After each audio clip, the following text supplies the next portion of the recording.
Hi, everyone. My name is Chris White. I teach at Marshall University in Huntington, West Virginia, and I live in a little town named Barbersville. Now, back when the COVID lockdowns began in March of 2020, West Virginia was the last state to record a positive COVID test. Given what I'd seen with pandemics like SARS, Ebola, and swine flu in recent years before that, it seemed that this too would pass relatively quickly. It took my 13-year-old son to wake me up. We were throwing the football in the backyard as he was locked down out of school. And I said, I think it's possible that COVID won't even hit West Virginia because we were the last state to have a positive COVID test. Do you remember that? I Yeah, don't know if you remember that in the news or not. yeah. No, that was wild. Yeah, exactly. And I had this idea, well, maybe it'll be kind of like SARS or it'll be isolated to a few places, and Mhm. it just won't be an issue here. Every other state had it. I was so ignorant about pandemics because I thought I knew. I was ignorant because I thought I knew about them because of the experience I had with just a few others. And my son said, Dad, and I said, maybe it won't come to West Virginia. He said, Dad, COVID is going to hit Barbersville. That's the town, little town we live in. He said, COVID is going to hit every town in the world. And he's 13 and he's educating me about this. And that's when I thought, okay, this is great. This is something I don't know anything about, really. I need to start learning as much as I can. And so, um, there's just so much literature out there. I started reading everything I could about the history of pandemics. There's tons of literature out there. And I started seeing gaps in the literature. And one of the gaps I saw was there isn't like a cohesive, unifying history of pandemics in in the US or in West Virginia where I live or Appalachia. I thought, well, why not put together um, a book, an interdisciplinary book on this? Because I'm not a specialist on it, but I know an Appalachian historian, and he helped plug me into how to find people like our guest today. So the book just came out. It is Appalachian Epidemics. It's over 4 years in the making. It's from smallpox to COVID-19. University of Kentucky Press released it just recently. And so what I wanted to do was in order to make people aware about the book, I wanted to go through each of the chapters with each of the authors because it's a co-edited volume with my colleague Kevin Barksdale. And the professor that we're going to talk to today is just up the road, maybe, what do you guys, about 3.5 hours away from us? Yeah, I think so. Yeah, about Okay. that. I heard Metallica is going to be playing there in May. It's kind of Yes. our finals week, so we can't go. Oh, yeah, maybe a few students will make the drive. Yeah, I think they will. So we'll be talking to Virginia Tech geography professor Korine Kolivras, whose chapter is entitled The Continued Emergence of Lyme Disease in Appalachia. Great to see you again, Corinne. Yeah, thank you. It's good to chat with you. And I'm so Yeah, excited that the book is out. me too, me too. It took so long, and for people who've done an edited volume before, it's managing a lot of different people with different skill sets, and also trying to coordinate with the actual press too, according to what they want, is a big undertaking. I'm really glad I did it though, because I couldn't have written this book myself. And the authors who put it together, it just amazed me. I've read the book several times through. I love seeing it in paperback like this instead of just digital. And I feel so happy that it's finally out, and so we can start talking about it even more. So, one of the things I wanted to ask you about, since you specialize in Lyme disease, can you talk to us first? What is Lyme disease? Yeah, so it is an infection caused by a bacterium named Borrelia burgdorferi. And it's a disease that's present among animal populations. It's a zoonosis, so it's an animal disease. And humans are kind of like an incidental or accidental infection when a tick ends up biting a person instead of, another animal out in the woods. Symptoms are often kind of the nondescript flu-like symptoms, but what makes Lyme disease different is the bullseye rash that not every infection has, but a lot do, and then joint pain in multiple joints. So that's something that causes it to stand out.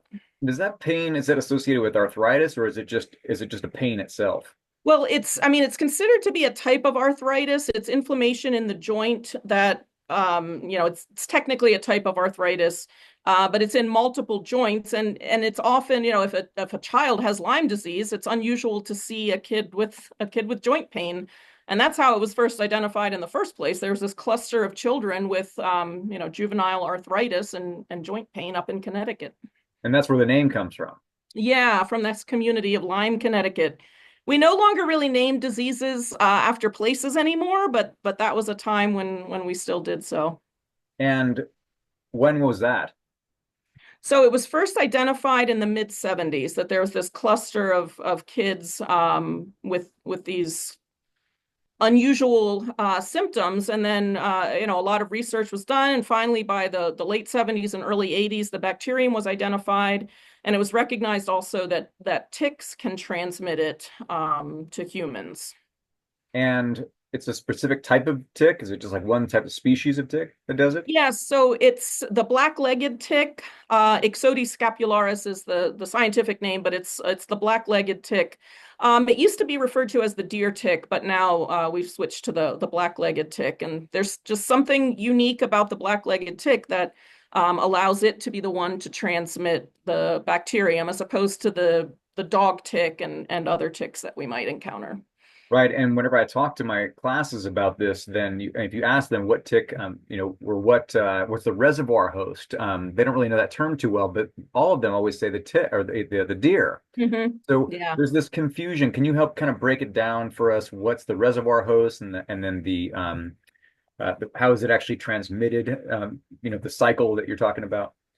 Right. So the most common, the most competent reservoir host for Lyme disease in the eastern US is the white-footed mouse. And this term competent is used because if a white-footed mouse is infected with the bacterium and a tick feeds on that mouse, that tick is pretty likely to pick up the bacterium from the white-footed mouse. There are other animals that can also serve as a reservoir or a source of infection for the bacterium, not as common as the white-footed mouse. So the white-footed mouse is the main one. And so in that case, it's, the if a white-footed mouse or another animal is infected with the bacterium, the tick bites that animal, and then when it feeds again for a future blood meal to continue growing or to lay its eggs, it can pass that bacterium on to a person or to a dog, for example. And so deer are actually not involved in the Lyme disease transmission cycle, but what deer provide is a blood meal for ticks, and the deer can also move those ticks relatively long distances. So oftentimes, if a deer has been hunted, the hunter will find a lot of ticks on that deer. So the deer is not the source of infection, but they're important for the tick life cycle at least. I see. So they can feed on them and then they can feed on the deer, but also the deer can transport them large distances. Right. So, deer have a certain home range where they seek shelter and then find food, and so they can move ticks that relatively large distance. And so this started up in New England, and it still is pretty bad up there, Yeah, right? absolutely. How did it spread down into Appalachian states like Virginia and West Virginia? It's likely somehow through the movement of one of those animal species that are involved, or multiple animal species that are involved. So humans and dogs are actually what's referred to as a dead-end host, meaning if I have Lyme disease right now and a tick bites me, the tick is not going to get the bacterium from me. So I'm not a source of infection. So it's not the movement of humans that have moved Lyme disease around. So it's going to be the movement of the reservoir species or the tick itself, or maybe deer are moving the ticks around. I see. Okay. And so then there's something that humans are doing though that's actually changing or expanding the habitat of these disease carrying ticks. Hmm. Yeah. Yeah. So we've, that's a common theme with a number of diseases and a number of, emerging diseases, especially, is that we've modified the landscape in some way that creates the right setting, the right system for some disease transmission cycle to exist. And so in the case of Lyme disease, the fragmented forests that are common actually across the country, but especially in the eastern US, really support that Lyme disease transmission cycle. So this is, I mean, is it do people think, do scientists believe that there was Lyme disease before, but that it's gotten exacerbated only because of this, like you said, like the fragmented landscapes where people are building out in the countryside and things like that? Hmm. Yeah, so Lyme disease is thought to be thousands of years old or more. I think um, there was an I forget what stage of human development, but some I forget the name of it, like a caveman type person that was found that is thought to have had Lyme disease. So I'm not Mm. sure how what the work was done to figure that out. But so this ancient human was likely infected, and so it's thought that Lyme disease has been present, especially in the forest, transferred among animals. And at some point, there were probably spillover events into the human population. It's probably been in humans for quite a while, but it was just this cluster that occurred. It has occurred in large enough numbers now that people were able to identify it as a problem and then dig in to find the source. So every time there is a case of Lyme disease diagnosed, it's a new spillover event because humans are a dead end host. So every time that there is a case of Lyme disease, it's a tick picked it up from the disease reservoir and bit that human. And so it's a unique spillover event each time. And so there were likely cases years and years ago in the past, but it was just this cluster of kids with joint pain in the 70s that really caught people's attention. Wow. Okay. I like the that term spillover. Reminds me of David Quammen's book about that, right? That's a great book. And so how, yeah, I'm thinking about the comparison. So each time there's a zoonosis, there's a spillover, um, and that's different than say something like the flu, which would have started as a zoonosis, but then it could just spread between people and animals infinitely. Right. Yeah. And it's fascinating. A lot of human diseases, I don't know the exact percentage, but greater than 50% of our infectious diseases are actually zoonoses, have their origins as zoonoses. Even HIV began as a zoonosis, and now it's transmitted human to human. Same with COVID. There was likely a spillover event. But they're spread human to human now. But in the case of Lyme disease, it's each individual case was an individual spillover event. I see it. Right. So the ticks can't transmit something they got from a human to somebody else, and humans can't transmit it to each other. Right, right. Oh, So each time a person ends up with Lyme disease, it's because a tick picked up that bacterium from some other animal reservoir. man. I mean, it just makes me think nature is just so adept at because there's really no two diseases that are alike, no two zoonotic diseases that are alike, right? Yeah, yeah. Um, man.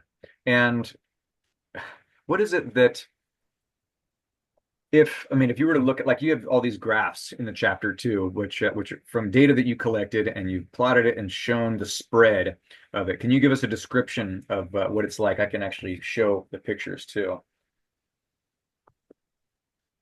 Yep. So the map series begins in 2000, and at that time, Lyme disease was really clustered in the Northeast, in the suburbs outside of the northeastern urban areas. So yeah, so in 2000, it was outside of New York City, outside of Philadelphia, really in that urban area. And then as we move through time, getting into 2005 toward 2010, Lyme disease has spread in all directions. So it spread northward into Canada, westward into Western Pennsylvania toward Ohio, and then it's spread quite a bit southward into Virginia and North Carolina now. So the disease has spread from what was a suburban disease outside of the northeastern urban areas into the rural areas of the northeastern US. And there's also a secondary epicenter in the upper Midwest in Minnesota and Wisconsin, and that has experienced expansion as well. And so we don't see it west of the Mississippi. There are there have been cases, I think, in all states. In a lot of cases, it's thought that those are among travelers, people that have traveled to the endemic areas. And there have also been some cases in California that are attributed to a different tick species, still in the Ixodes genus, but a different species within it. So it's thought that there is some transmission going on in California as well. Wow. Gosh. And if you had a sense of what could be done to slow this down, I mean, are there some mitigation efforts happening medicinally, but also that could happen in just in the environmental movement or? Yeah, so in the late 90s, there was actually a vaccine for Lyme disease for humans, but it ended up being taken off the market. I'm not sure what the exact reasons were, but I believe that it wasn't financially viable, like not enough people were getting the vaccine. So we do have that aspect pharmaceutically, but the vaccine is no longer available. Otherwise, then it's up to prevention. And prevention can happen on a couple of different scales. So, first of all, we have this idea of forest fragments, forest patches setting up the right circumstances for Lyme disease. One option would be to develop our neighborhoods and communities in a way that didn't have that fragmentation. So I had a grad student, Logan Stevens, a few years ago, did a study looking at projected land cover across the Southeast into the future. And so there were a couple of different scenarios. So if we take our conditions right now, but we apply more sustainable practices where we reduce urban sprawl, we reduce fragmentation, we would have a landscape that looks a little different than what we have now, less fragmentation and less sprawl. And then another scenario where we continue under the current ways of development and even increase urban sprawl. So we have these two extremes, where one with reduced urban sprawl and one with increased urban sprawl. And then we tried to understand what Lyme disease risk might be under those two circumstances. So not too surprisingly to us, at least, the circumstance that had increased urban sprawl and fragmentation saw a much higher risk for Lyme disease across the southeastern US. Um, and then the flip side, the scenario where we had land cover projected into the future under less fragmentation, less urban sprawl, kind of sustainable development practices. Not only did we see Lyme disease not increase, but we actually saw a reduction in risk under those circumstances. So kind of at the grand scale of things with our development practices on a regional basis, we can reduce Lyme disease risk by changing how we develop our neighborhoods. And now culturally, though, we kind of like having our neighborhoods have a forest patch here and there that we can walk through. So that would require it's kind of a cultural shift in our attitudes for development. And then at the individual basis, we can make modifications in our backyard that reduce the risk of Lyme disease, clearing up brushy patches and kind of overgrown bushy areas, reducing that kind of vegetation cover can make the area less hospitable for the vector and the reservoir. And then even zooming into the individual person, the CDC recommends wearing long pants and long sleeves and going hiking with our pants tucked into our socks. None of that sounds pleasant on a 90-degree day going hiking, but that's a recommendation to protect ourselves. And then, of course, there are insecticides, things like DEET, that can help protect us as well. Right, and of course, they could take an antibiotic if you believe you have it, but it's hard to get the test or hard to know if you actually have it too, right? Right. So, with in some states, depending, if Lyme disease is so common in a certain place, I've heard of cases where if somebody gets a tick bite, the doctor will prescribe antibiotics very quickly because they recognize that Lyme disease is such a big risk. And if you catch Lyme disease early on, in the early stages of the human disease, you're more likely to have a successful treatment. And so, a course of antibiotics is more likely to be effective. In places where diagnosis is delayed or treatment is delayed for some reason, that person is more likely to have more severe, more chronic issues with their Lyme disease infection. And that's why it's important for us to recognize where Lyme disease is and where it could be in the future. Because oftentimes physicians may say, like, oh, Lyme disease isn't in our area. Whatever symptoms you have, it's not Lyme disease because we don't have that problem here. And so that's why we need to understand, the potential future of where Lyme disease could be so we can try to stay ahead of that. Yeah, and it seems as you're talking to this one thing that popped in my mind too is that it seems like there's a lot more outdoor activity. I mean, there's trail running, there's hiking, right? Of course, the AT seems like it's got m tons more people on it than before. I'm not sure if that's continued or not, but it seems like recreation in the Lyme laden areas would also help it spread too. Yeah, absolutely. I mean, and those are good things for us, good things for our Yeah, health, be out there, for our mental health and physical health. But it can possibly expose us to ticks. And so in that case, the recommendation for trails, for example, is walking down the middle of the trail because it's when we brush against vegetation on either side of the trail that a tick could potentially latch onto us. So trying to stay in the middle of the trail is a recommendation for that. And then, as soon as you're outside, even kids playing out in the yard, the recommendation is to check for ticks. Ticks need to be attached for 24 to 48 hours in order for them to transmit the bacterium to us. So if you get those ticks off right away, you're much less vulnerable. right. And I guess one thing that we haven't talked as much about is the severity of the disease. We talked about how it can, the flu-like symptoms, but also the joint pain too. But this can actually lead to a severe degradation of the human body too, right? Yeah, so untreated, I mean, for some people, they have a Lyme disease and they have an infection and their immune system takes care of it. And maybe they don't even know that they had Lyme disease. But for others, if they aren't treated right away or if the treatment isn't effective for them for some reason, what used to be referred to as chronic Lyme disease is now considered post-treatment Lyme syndrome. So, and that is where some of the symptoms linger and can possibly cause damage to, more permanent damage to joints and other systems in the body. And there have been, anecdotal stories at least, and documented in the medical literature of people that have been bedridden for several years or, just have lingering lifelong problems that are typically a result of either ineffective or untreated Lyme disease.